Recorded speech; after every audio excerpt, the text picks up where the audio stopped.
Bismillahirrahmanirrahim. Assalamualaikum warahmatullahi wabarakatuh. Bertemu lagi dalam belajar matematika mudah bersama Pak Dadan.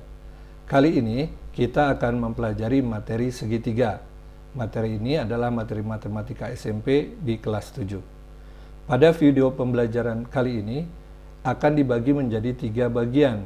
Diawali dengan materi pengantar, kemudian beberapa contoh soal berikut pembahasannya, dan di akhir telah disiapkan beberapa soal yang bisa kalian kerjakan secara mandiri.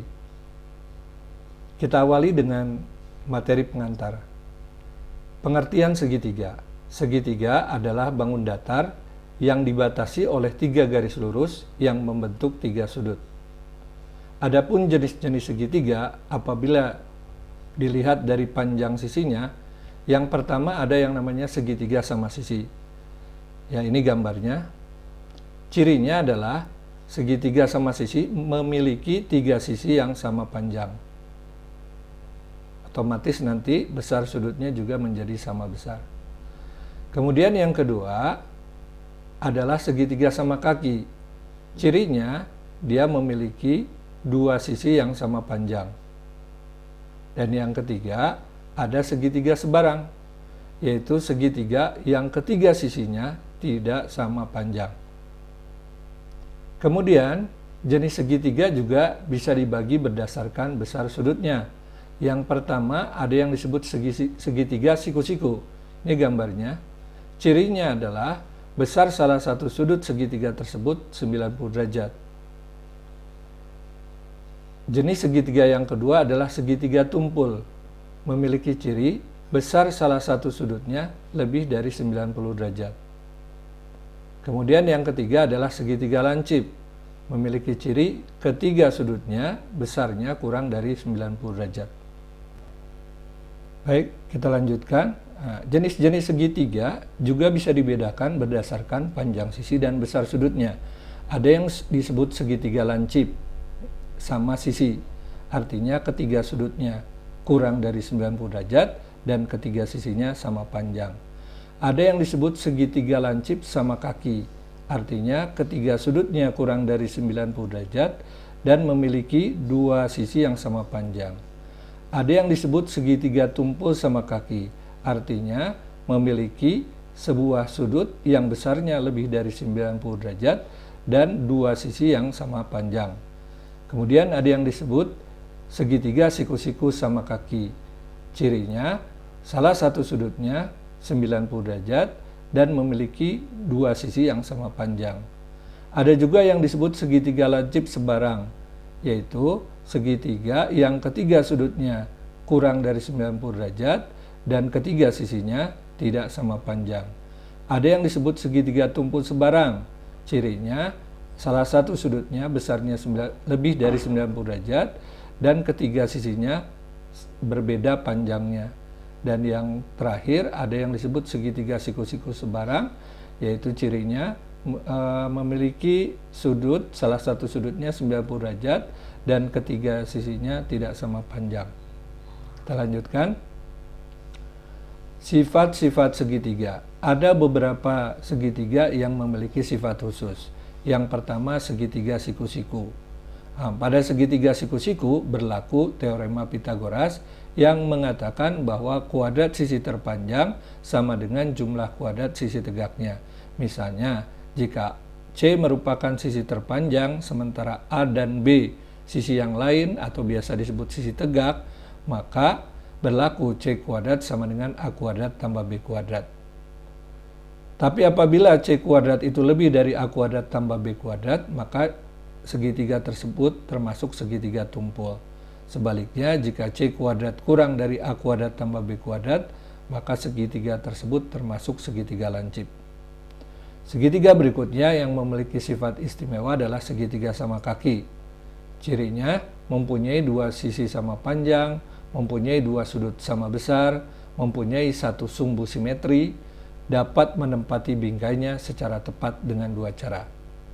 Segitiga berikutnya adalah segitiga sama sisi. Mempunyai 3 sisi sama panjang, mempunyai 3 sudut sama besar yaitu 60 derajat, mempunyai 3 sumbu simetri, mempunyai simetri putar tingkat 3, dan dapat menempati bingkainya dengan 6 cara. Kita lanjutkan. Sudut dalam dan sudut luar segitiga. Perhatikan, ada yang disebut sudut dalam segitiga. Perhatikan gambar berikut. Di sini ada 3 sudut dalam, yaitu sudut A, B, dan C yang kita lambangkan dengan X, besarnya X, Y, dan Z. Bahwa pada segitiga berlaku jumlah besar ketiga sudut dalam segitiga adalah 180 derajat. Artinya sudut CAB, ya, ini sudut CAB ditambah sudut ABC ditambah sudut BCA itu 180 derajat. Atau boleh kita tulis X tambah Y tambah Z pastilah 180 derajat. Kemudian sudut luar segitiga. Ini gambarnya, perhatikan. Nah, besar sudut luar suatu segitiga sama dengan jumlah sudut dalam yang tidak berpelurus dengan sudut luar tersebut. Di sini yang disebut sudut luar adalah ini. Ini sudut CAD, kemudian ada sudut BCH, ada juga sudut ABF. Kita lihat sifatnya bahwa dikatakan besar sudut luar sebuah segitiga sama dengan jumlah sudut dalam yang tidak berpelurus dengan dia. Artinya sudut CAD ini sama dengan sudut Y tambah sudut Z. Demikian juga dengan sudut ABF, besarnya sama dengan sudut X tambah sudut Z. Sedangkan sudut BCH besarnya sama dengan sudut X tambah sudut Y. Ya, jadi jumlah sudut dalam yang tidak berdekatan dengan sudut luar tersebut.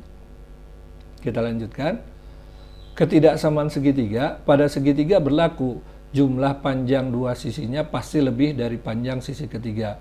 Jadi kalau ada segitiga seperti ini, sisinya A, B, dan C, maka A tambah B pasti lebih dari C, A tambah C pasti lebih dari B, dan B tambah C pasti lebih dari A. Kemudian hubungan antar besar sudut dan panjang sisi suatu segitiga. Pada setiap segitiga berlaku sudut terbesar terletak di hadapan sisi terpanjang, sedangkan sudut terkecil terletak di hadapan sisi terpendek. Adapun rumus keliling dan luas segitiga adalah sebagai berikut. Jadi kalau keliling cukup menjumlahkan ketiga panjang sisinya. Sedangkan untuk luas segitiga kita bisa menggunakan dua rumus di sini. Bisa menggunakan rumus setengah kali alas kali tinggi, atau menggunakan rumus luas segitiga adalah akar S kali S min A kali S min B kali S min C, yaitu dengan S setengah keliling, ya, setengah kali A tambah B tambah C. Ini digunakan apabila kita belum mengetahui tinggi segitiga, tapi kita mengetahui ketiga panjang sisinya. Kita lanjut dengan contoh soal dan pembahasan. Perhatikan nomor 1. Ini ada gambar segitiga dengan beberapa sudut diketahui. Hitunglah besar sudut ABC dan sudut BAC. Kita lihat pembahasannya.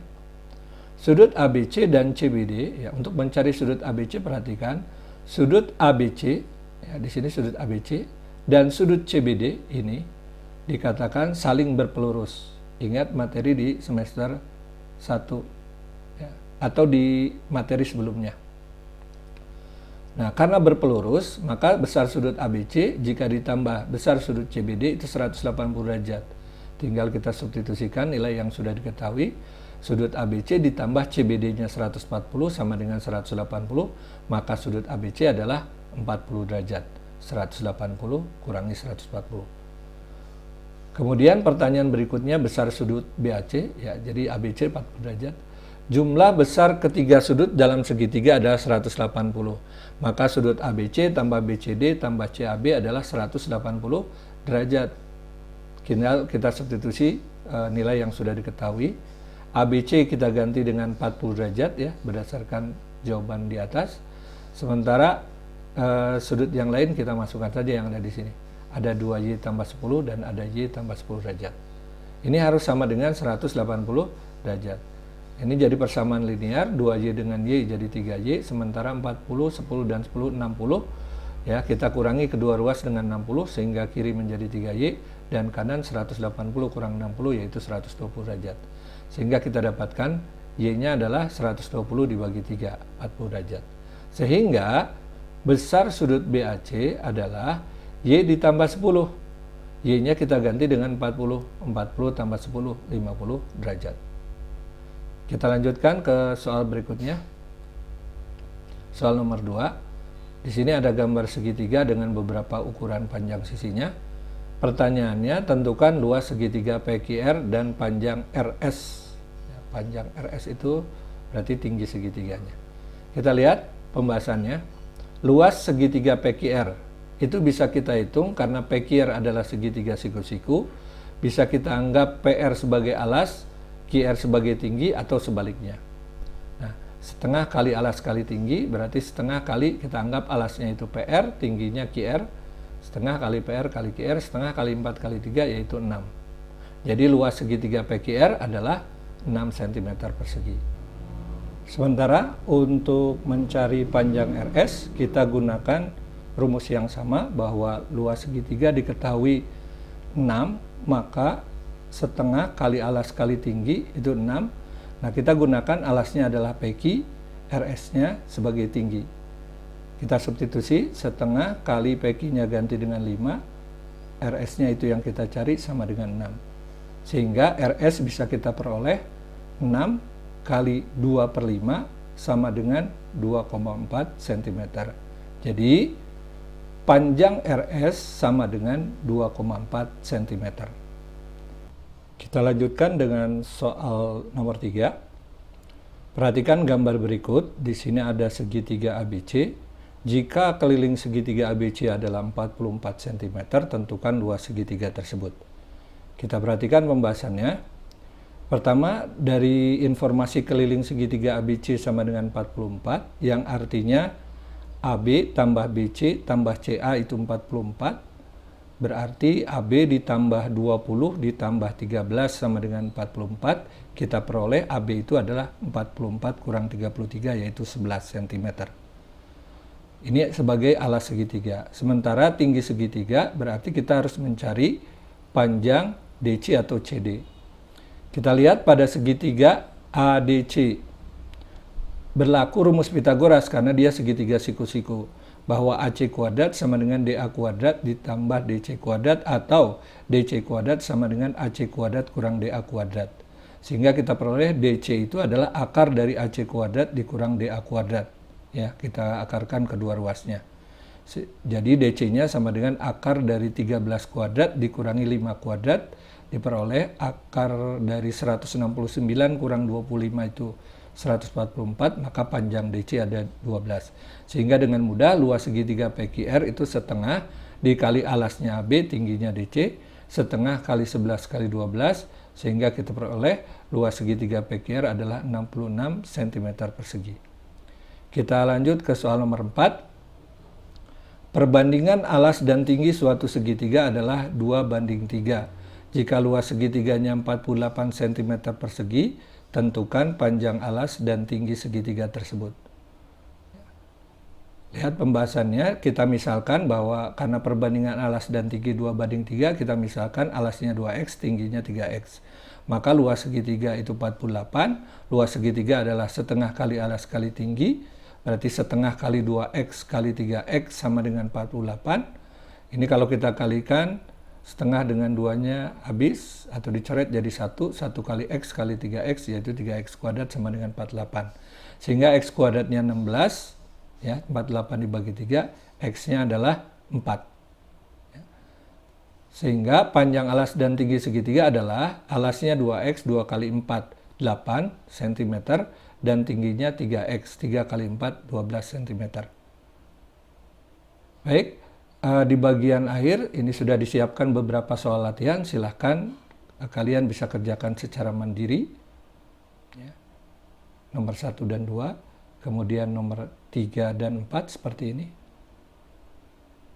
dan yang terakhir nomor 5 seperti ini. Silahkan dikerjakan. Demikian yang bisa Bapak sampaikan, mudah-mudahan bermanfaat. Terima kasih. Wassalamualaikum warahmatullahi wabarakatuh.